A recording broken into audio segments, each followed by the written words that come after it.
आगे के लिए मैं अपने साधु सिंह जी को आमंत्रित करना चाहूँगा, वो आकर भी हमारे कर्मचारियों को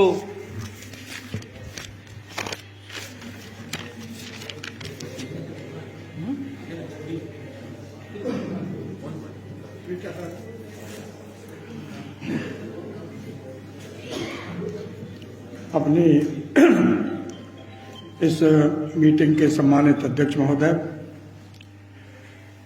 मीटिंग में उपस्थित अपने महामंत्री माननीय मुकेश सिंह जी,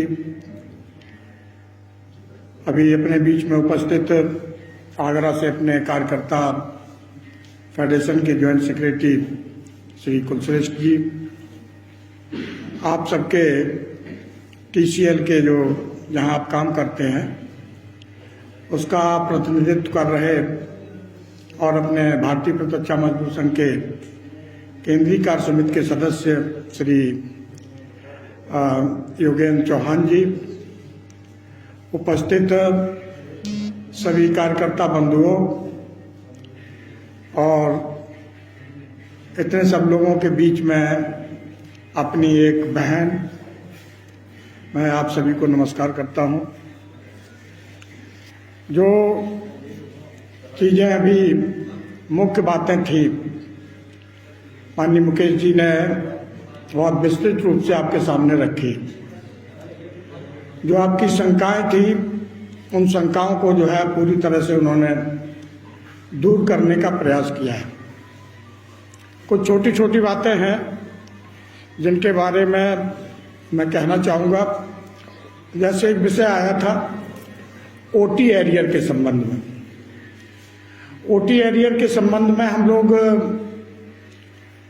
विभिन्न कैफ में कोर्ट केस लगाए और हमारे पक्ष में निर्णय आया। कुछ निर्माणियों में उनका भुगतान हुआ, कुछ निर्माणियों में अभी भुगतान बाकी है। आपके ग्रुप में भी जो काम महासंघ का था, महासंघ ने वो अपना काम पूरा किया।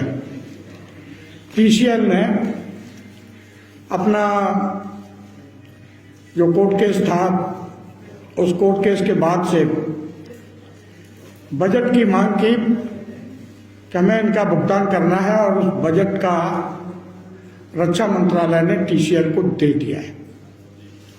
और बहुत जल्दी हम लोग जो है आपके सीएमडी से बात करके 1-2 महीने के अंदर जो ओटी एरियर है इसका भुगतान कराएंगे। एक्चुअली हुआ क्या, बजट आने के बाद आपके पास काम की कमी थी।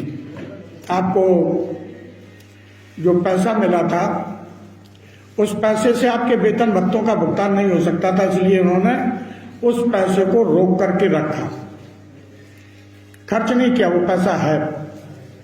अब जो है चूंकि साल पूरा हो रहा धीरे धीरे, तो उसको और ज्यादा जो है बैलेंस रखने की जरूरत नहीं है, इसलिए जो है ये भुगतान आपका निश्चित रूप से बहुत जल्दी होगा, ये आप विश्वास मान करके चलिए। एक प्रश्न किया था कि जो हमारा 18 महीने का डीए जो कोरोना काल में सीज हुआ था, उसके बारे में जानकारी देने के लिए आप लोगों की इच्छा है। 2022 में नेशनल काउंसिल जेसीएम में इस मुद्दे को उठाया। कैबिनेट सेक्रेटरी ने जो है इसका जवाब दिया कि सरकार इस जो है भुगतान को करने वाली नहीं, क्योंकि जो है ये आपसे अनुदान के रूप में लिया है। हम लोगों ने अपने तर्क भी दिए कि अनुदान जो है होता है वो इच्छा से होता है, ये हमारी इच्छा के विपरीत आपने लिया। और इस लेने के बाद आज देश की आर्थिक स्थिति ठीक हो चुकी है, इसलिए हमारा 18 महीने का भुगतान होना चाहिए। यहाँ पर कुछ लोगों का ये भी विचार था कि अगर नगद भुगतान नहीं करते हो तो हमारे फंड में डाल दो, लेकिन भारतीय प्रत्यक्षा मजदूर संघ की मांग थी कि जो है इसका नगद भुगतान होना चाहिए। सरकार की तरफ से पार्लियामेंट में भी प्रश्न हुए सरकार ने इसको जो है पूरी तरह से अभी तक इनकार किया है, लेकिन हमने इस मांग को छोड़ा नहीं है। 18 महीने के एरियर का भुगतान हो, ऐसा पत्राचार हमारा लगातार जारी है। अभी इसी महीने में हमारे महामंत्री ने भारत सरकार को इस संबंध में पत्र लिखा है। एक बात आई थी कि हमारा भविष्य क्या होगा, हमारी निर्माणियों का क्या होगा, खास करके TCL का क्या होगा। तो महामंत्री जी ने आपको स्पष्ट कर दिया कि आपको क्या करना है।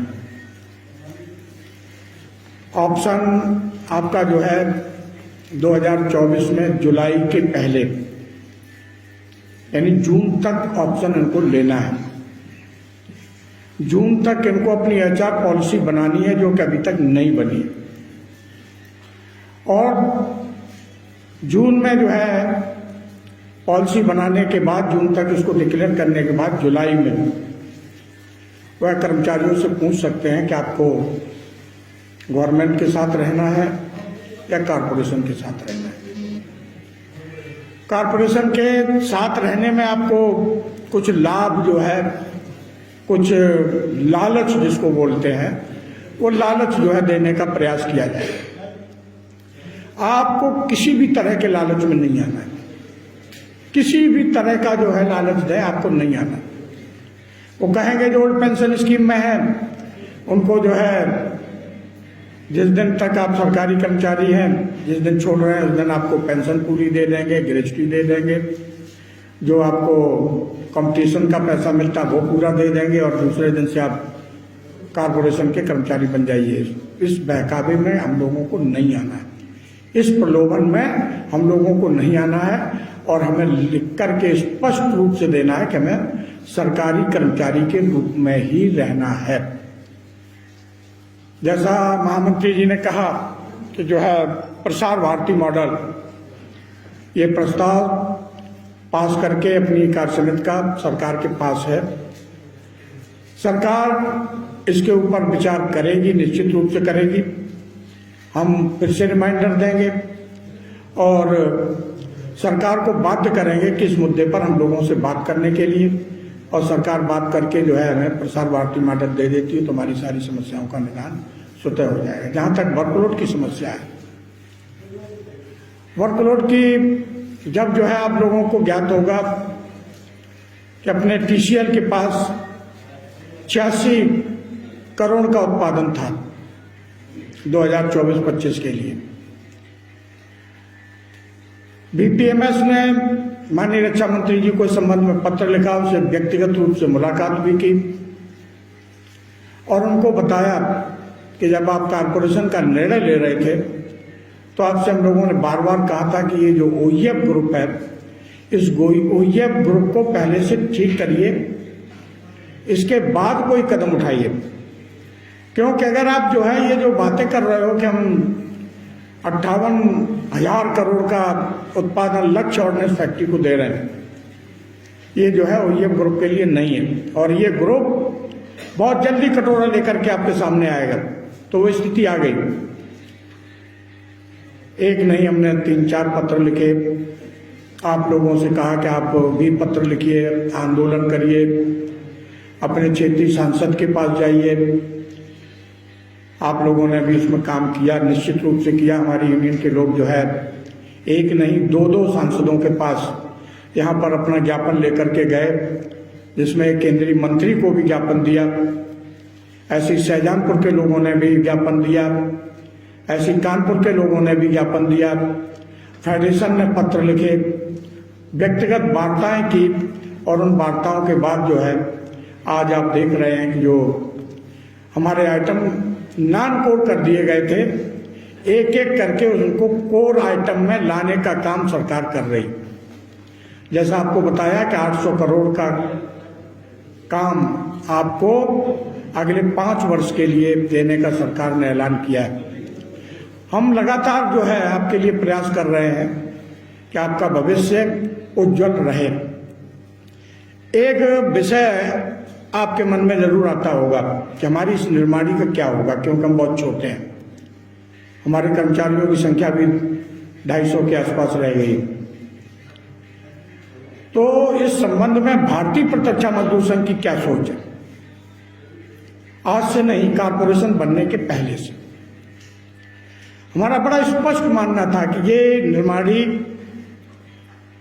छोटी निर्माणी है, निश्चित रूप से है, लेकिन एडीआरडी आगरा के बिल्कुल नजदीक है। यह निर्माणी पैराशूट का R&D बहुत आराम से कर सकती है, कर भी रही है। अभी पैराशूट के क्षेत्र में आप लोगों ने बहुत प्रगति की है। अगर इस निर्माणी को एडीआरडी में जोड़ दिया जाए, यानी डीआरडीओ में निर्माणी को दे दिया जाए, तो हमारे 200-250 कर्मचारियों को जो है एडीआरडी से यानी डीआरडीओ से काम भी मिलता रहेगा। हमारे जो कर्मचारी आज कारपोरेशन में सारे के सारे कर्मचारी फिर से गवर्नमेंट के कर्मचारी में जो है चले जाएंगे। आज भी हम सरकार से जो है इस तरह का प्रस्ताव पहले भी था, अभी भी है। कुछ साल पहले भी हमने प्रस्ताव दिया था इस निर्माणी के बारे में, क्योंकि हम जानते थे कि OEF की स्थिति बहुत अच्छी होने वाली नहीं, आने वाले समय में वर्कलोड की कमी आएगी। तो हम ये जो टैंक रिपेयर है, टैंक रिपेयर के रूप में इस फैक्ट्री को डेवलप किया जाए, ये भी भारतीय प्रत्यक्ष मजदूर संघ की डिमांड रही। लेकिन कुछ लोग जो अपने आप को मजदूरों का मसीहा कहते हैं कि संघर्ष को केवल हम अकेले करते हैं, हम लड़ाई लड़ेंगे, हम ये करेंगे। इन लोगों के असहयोग के कारण से ये स्थितियां नहीं हो पाई। एक प्रस्ताव जो है एडीआरडी के डायरेक्टर ने भी दिया था कि ये निर्माणी जो है हमें दे दी जाए, तो उस समय कुछ लोगों ने इसका विरोध किया, जिसमें भारतीय प्रत्यक्ष मजदूर संघ का मानना था कि अगर ये एडीआरडी आगरा के साथ जुड़ जाती है तो इस फैक्ट्री का भविष्य बहुत अच्छा होगा और हमारे कर्मचारी निश्चिंत होकर के काम करेंगे। अभी भी हमारा ये विचार है। तो ये कहीं न कहीं पर ये बात चल भी रही है। पैराशूट का जो है R&D आप बहुत अच्छे ढंग से कर भी रहे हो। गगनयान जैसा पैराशूट आपने डेवलप किया है, ड्रोन के क्षेत्र में भी आपने काम किया है, तो घबराने की जरूरत नहीं है। हम उन लोगों में से नहीं है कि अपने कर्मचारियों में एक भय का वातावरण पैदा करें कि हम जाने वाले हैं, मरने वाले हैं, हम डूबने वाले हैं, हम टूटने वाले हैं। हम जो है निश्चित रूप से जिस तरह से आगे बढ़ रहे हैं, इस फैक्ट्री का भविष्य बहुत उज्जवल है। ये जो है मैं आप सबको जो है निश्चित रूप से बताना चाहता हूं।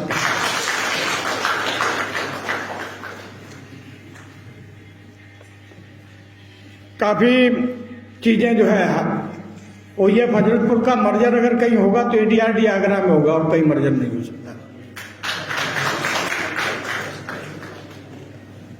वर्कलोड के बारे में आपको बता ही दिया। अक्टूबर 2024 के बाद आपको क्या करना है ये बता ही दिया। अब कुछ चीजें जो है, आप में से बहुत से लोग टेलर होंगे, लगभग टेलर ज्यादा होंगे, बाकी लोग कम होंगे। मैं भी एक टेलर से रिटायर हुआ हूं, मास्टर क्राफ्ट्समैन होकर के। टेलर के बारे में मैं कुछ आपसे कहना चाहता हूं, प्रमाणिक रूप से कहना चाहता हूं। जो लोग ये कहते हैं कि हमारा 60 साल का इतिहास है, 55 साल का इतिहास है, इन इतिहास वाले लोगों से आपको पूछना चाहिए कि टेलर ट्रेड में रेशियो कब मेंटेन हुआ। टेलर ट्रेड ECC कमेटी के द्वारा अपग्रेडेड 1981 में हुआ और 15-20-65 का रेशियो जो अन्य ट्रेडों में 23 ट्रेडों में हुआ करता था, वो टेलर ट्रेड में भी 1981 में होना चाहिए था। वो कब हुआ? कोई उत्तर नहीं होगा इन 55 साल और 60 साल वालों के पास। वह जो है टेलर ट्रेड में रेशियो लागू हुआ 20/5/2003 को भारतीय मजदूर संघ के प्रयासों से। 19/5/2003 को तत्कालीन माननीय अटल बिहारी वाजपेयी जी के सरकार के रक्षा मंत्री श्री जॉर्ज फर्नांडिस से केलकर कमेटी को लेकर के मीटिंग थी। हड़ताल का नारा तीनों फेडरेशनों ने दिया था और उसमें इस विषय को उठाया गया कि जो 15-20-65 का रेशियो है इसको 55 और 45 का किया जाए। 55 का 25% मास्टर क्राफ्टमैन की पोस्टें हों। 1979 की स्टैंड पर ये जो है रेशियो मेंटेन हो, और जिन ट्रेडों में 15-20-65 का रेशियो नहीं था उनका जो है 1-1-96 से लेकर के और 19/5/2003 तक 15-20-65 का, यानी उस समय जो है हाईली स्किल और ग्रेड 2 और ग्रेड 1 संयुक्त हो गए थे, तो 65-35 का रेशियो इनको दिया जाए। और ये 20/5/2003 को आदेश कराने का काम भारतीय प्रत्यक्ष मजदूर संघ ने किया।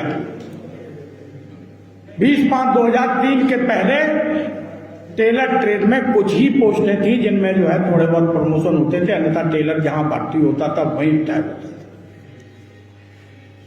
ऐसा नहीं है कि टेलर ट्रेड को प्रतिनिधित्व तो नहीं था। बहुत बड़े नेता हैं श्री कुमार जी, जो है टेलर ही थे, लेकिन अपने ट्रेड के लिए कुछ नहीं कर सके। बीपीएमएस ने जो है जब मुझे मौका दिया और इस मौके का फायदा उठाते हुए हमने जहां अन्य ट्रेडों के लिए किया, वहीं पर जो है जिस ट्रेड में हम काम करते थे उस ट्रेड के लिए भी रेशियो मास्टर क्राफ्टमैन और 1979 की स्टैंड पर जो है रेशियो मेंटेन कराया, जिसका लाभ आज भी कर्मचारियों को मिलता है। बहुत सी ऐसी चीजें हैं। एसीपी स्कीम हमारा जो भारतीय प्रत्यक्ष मजदूर संघ 1967 में जब इसकी स्थापना हुई तब से हम एक ही मांग करते थे कि कर्मचारियों को समयबद्ध प्रमोशन होना चाहिए, लेकिन जो है नहीं हो पाया। लगातार हम संघर्ष करते रहे। 5वें वेतन आयोग के सामने गए। 5वें वेतन आयोग ने उसमें आंशिक रूप से हमारी बात को एक्सेप्ट करते हुए 2 फाइनेंशियल बेनिफिट देने की घोषणा की, लेकिन उस समय जो सरकार में थे माननीय इंद्र कुमार गुजराल जी की सरकार थी और इंद्रजीत गुप्ता जो कम्युनिस्ट पार्टी से थे वो जो है देश के गृह मंत्री हुआ करते थे, इसलिए जो है उन्होंने इस स्कीम को लागू नहीं करा पाया। बीपीएमएस ने 9/8/99 को ये स्कीम भी लागू कराई। ऐसे अनेकों चीजें हैं जिनको लेकर के भारतीय प्रत्यक्ष मजदूर संघ ने आपके बीच में काम किया है। काफी कुछ चीजें हम गेट मीटिंग में भी आपको बताने वाले हैं। सिर्फ मैं एक ही बात कहना चाहूंगा, जैसे कि हमारे महामंत्री ने भी अपील की है। एक तरफ आपके सामने ऐसे संगठन हैं जिन्होंने बीच मझधार में इस जो है ट्रेड यूनियन आंदोलन को छोड़ करके कर्मचारियों की पीठ पर छुरा भोंकने का काम किया है। दूसरा एक ऐसा संगठन है जिसके नेताओं के पास हम लोग गए थे, रेलवे और